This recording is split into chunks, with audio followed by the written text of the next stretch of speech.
अगर हमारे सामने एक गिवन कर्व हो कुछ इस प्रकार से, लेट अस से दैट कुछ इस प्रकार से कर्व है और उसके दो अलग अलग जगह पर हमें स्लोप निकालना है, this is point 1 and this is point 2।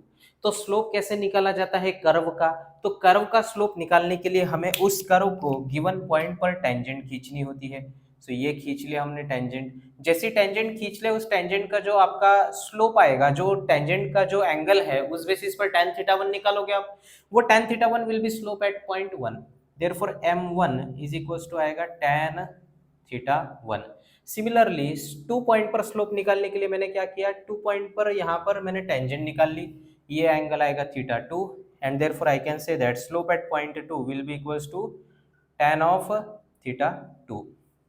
तो ये आ गया हमारा m1, ये आ गया हमारा m2।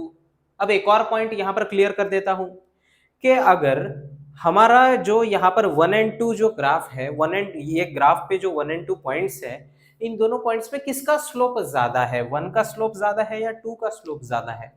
तो उसके लिए एक आसान सा पॉइंट समझिए कि जो लाइन या जो टेंजेंट y के तरफ ज्यादा झुका हुआ हो, जिसका इंक्लिनेशन जो है y के तरफ जो है ज्यादा हो, जो y के तरफ ज्यादा झुका हुआ हो, उसका स्लोप ज्यादा, चाहे पॉजिटिव स्लोप हो चाहे निगेटिव स्लोप हो। देयरफॉर यहाँ पर m1 एंड m2 में m2 जो है ग्रेटर देन m1 है। क्यों? क्योंकि y के तरफ ज्यादा झुका हुआ y सेकंड पॉइंट का स्लोप आ रहा है, theta 2 is greater than theta 1, therefore m2 will be greater than m1।